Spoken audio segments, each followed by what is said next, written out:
okusookera ddala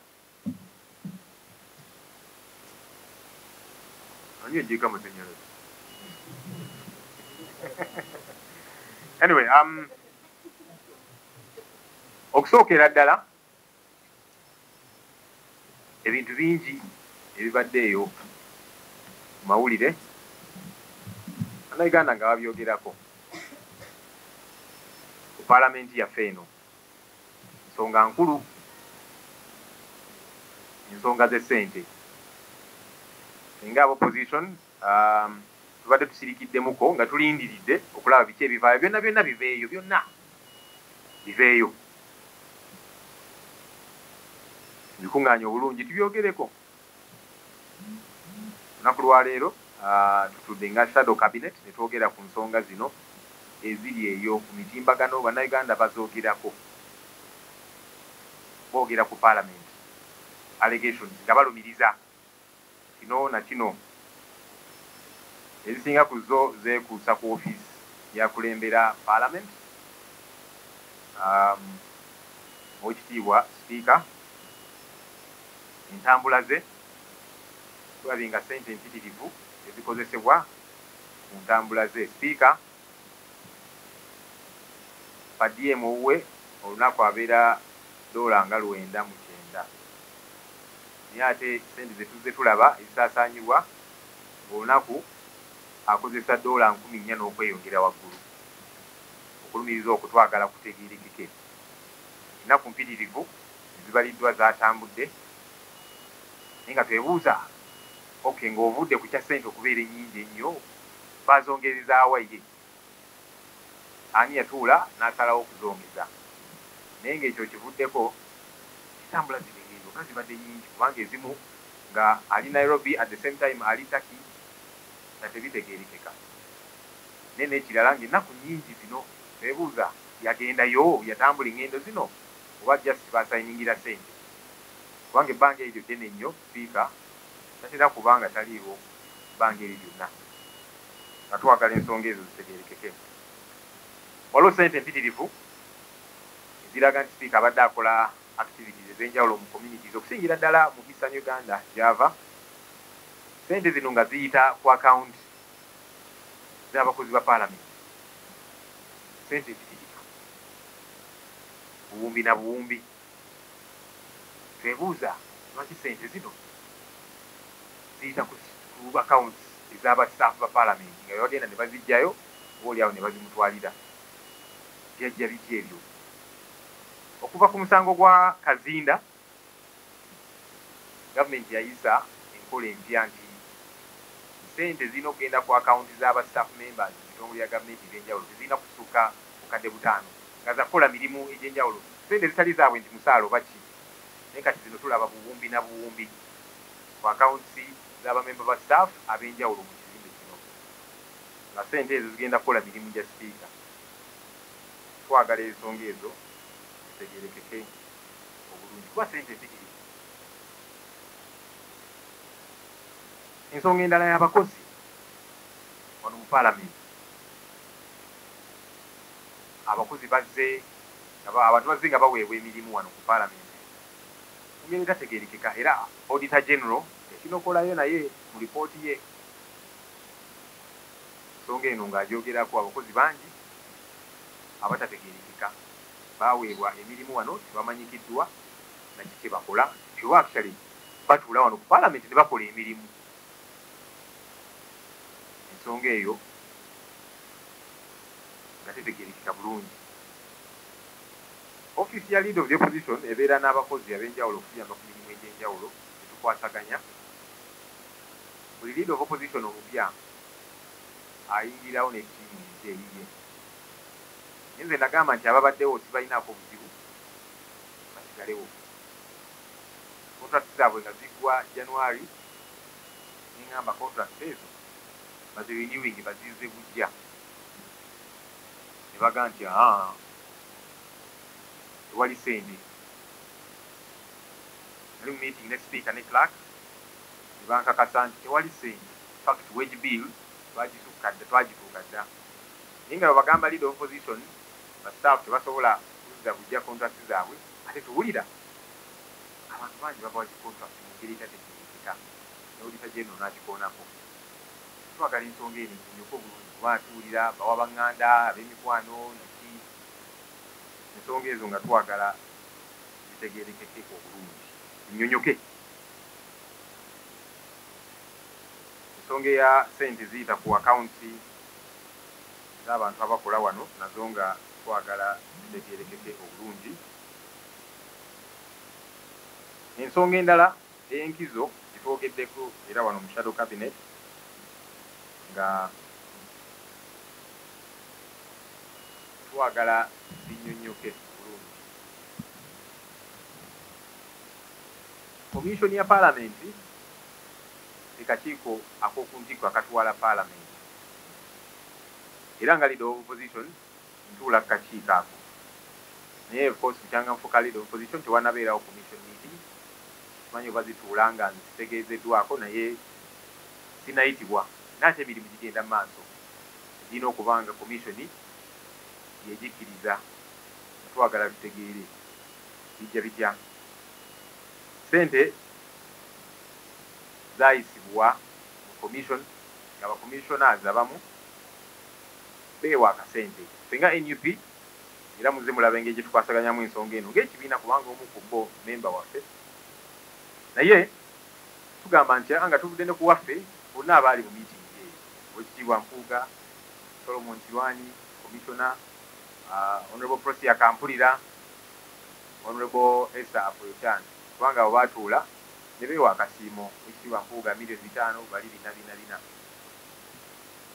twali mu meeting twebuuza of course ku Oweekitiibwa ekintu kino mwakikola mutya kubanga sinti kikati kiyingidde mu sisitimu kigenda okubeera of course awo nawo wali baddewo issue kubanga already tufuna omusaala ne allowances n'akasiimo gratuity kale nkite gratuity zetusevingako buli mwezi naki ng'ababaka kaakati zino zo zajja zitya ate nga mugamba zammwe bassekinnoomu ng'abantu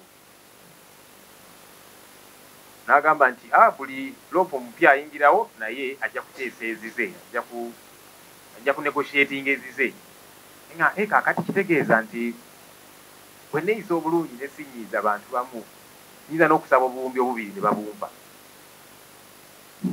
ekintu ekyo kikyamu ate nga tusaba obeerewo obwerufu kubanga tuze tuwulira omukulu ng'agamba nazifuna ssente ezo alinze ne installment esooka naye ate ayogerera Parliament omukulu Kristo Golo yali ku TVM n'akakasa nti abantu bano bonna ssente zaabwe bazifuna dda. Tubeere beerufu ng'abakulembeze ensonga eyo nkulu.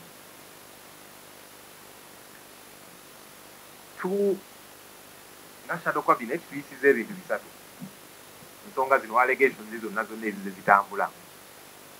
Okusookera ddala mpandikidde sipiika nga musaba ayite commission meeting tutegeere ebitambula kuba commission yevunaanyizibwa ku ssente za Paalamenti zonna nga twagala okunnyonnyoka naddala nze kubanga sinayitibwa mu commission meeting yonna kati nezigiweza ebiri simanyi oba zituula nga zitegeezeddwako tusabye ayite commission meeting mu wiiki eno.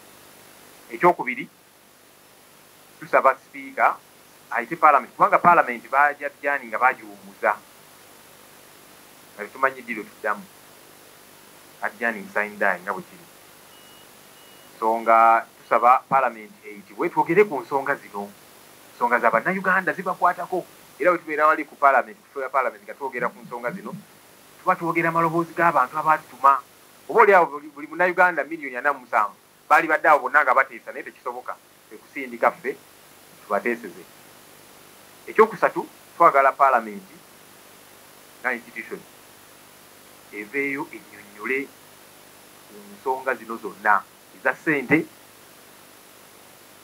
ezikozesebwa mu ngeri etategeerekeka ssente empitirivu abakozi abaweebwa emirimu gabanya ssente ensonga zino zonna nga twagala Paalamenti yennyonnyoleko mu nsonga zino obutongole Munnayuganda ategeere kubanga ssente za Munnayuganda era oluusi mpulira abantu abamu nga bagamba tebibakwatako batya ezo sente zamuwa musolo ateeka okutegeera ateeka okunnyonnyolebwa enkozesa ya ssente zino.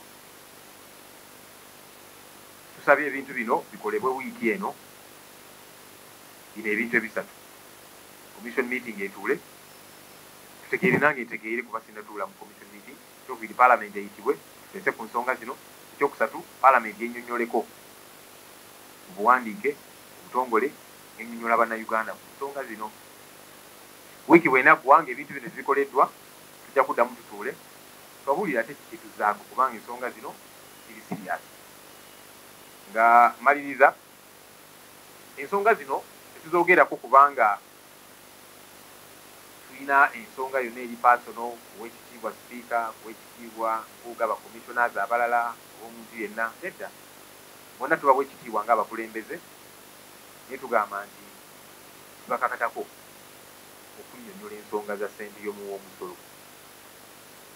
Ensonga eyo nkulu, toleme kubeera okwekwasa nti ate kakati ono tumwagala ate ono ki. Tuddemu ensonga, tuleme kubuzaabuza kubanga tuddemu ensonga eza ssente zino. Let me say that in English, because I didn't say it in English. For those who might think we are pressing these issues, you know, the Speaker, the Honorable Puga, commissioners, and several others, there's nothing personal about any of these leaders. We respect them as leaders, but we are saying as respectable leaders, let's be accountable. Let's respond to these questions. You know, so there should be no diversion. See, these ones are saying this about this because they don't like me or whatever the case might be. No, no, no. Okay, be that as it may. First explain the issues to do with taxpayer money. The commission yajiwa radio emu Bukedya bagita mama Bukedya FM iranga tulira ya speaker wa parliament. Contract yajiweebwa yali ya bumbi 3 million 10, 3.1 billion shillings. Kole mirimu gya parliament najo nga twagala tunyonnyoke mirimu ki era bayita mitendera ki gya procurement okuwa contract eno radio eno abalala ze batasobola kufuna contracts ezo kubanga tulina endala ebo ya zina ne wide coverage naki. Ensonga ezo nana zino nsonga twagala zinyonnyoke kubanga zino sente za muwa musolo. Ensonga zonna twagala ziddibwemu zonna, si zimu si ndala naye zonna twagala ziddibwemu kubanga munnayuganda alina okunnyonnyoka ensonga zino. Audit ku parliament, auditor general appointinga actually commission appointinga firm of auditinga ekwatagana ne auditor general, so eventually auditor general n'afulumya reporter ye ku parliament. So parliamentary commission enoonyerezebwako ekolebwako audit by the auditor general. Ensonga eza million 5 oba 10 oba mmeka tuze tubiwulira, ebintu bino byennyamiza era tusaba abo bonna abalina ku bujulizi obutuwe tukole ekyo kitulina okukola. Kiyamba nnyo ng'obujulizi we buli kubanga abantu bamanyi okwekwasa nti ate kakati nze tebanjagala oba ki tewali bujulizi naye ate bali mu kunnondoola kubanga olaba n'awali obujulizi abantu era beewakana ne bagamba nti just tetubaagala oba ki nga obujulizi we buli kakati wano. So kijja tuyambako nga tufunye ku bujulizi obwo okunoonyerezaako. Naye nze ngamba bannange nti twegendereze nnyo tuleme gwa mu butego eyo gye mukima ssente simanya mu maka gani eno simanya mu kimye mu office wana ki waliwo zi kamera baba recordinga ate kati tutandise okunokola ensonga zino okuzoogerako abantu bajja kunyiga bagamba nti mugamba nze nziba ssente nzeka bo buno obutambi obulaga nono ya pickinga nono namuwa nono yafuna. So twegendereze nnyo nnyini ddala ng'ababaka. Ensonga ya Brenda nina okubeera ne personal assistant. Erinnya lye nasooka okuteekayo baaligaana nti omuntu ono alina omusango mu kkooti. Y'omu ku abo baakwata ku nsonga ekalangala omuntu ono alina degree ali qualified bulungi. Ninde baga nti okubanga alina omusango mu kkooti talina kuweebwa mulimu. Ekyo kimenya n'amateeka kubanga constitution yaffe kikaatiriza bulungi nti omuntu atanasingisa kkooti nga tennamusingisa musango toyinza kugamba nti ali guilty oba gwamuka mufi n'okumumma omulimu kikyamu.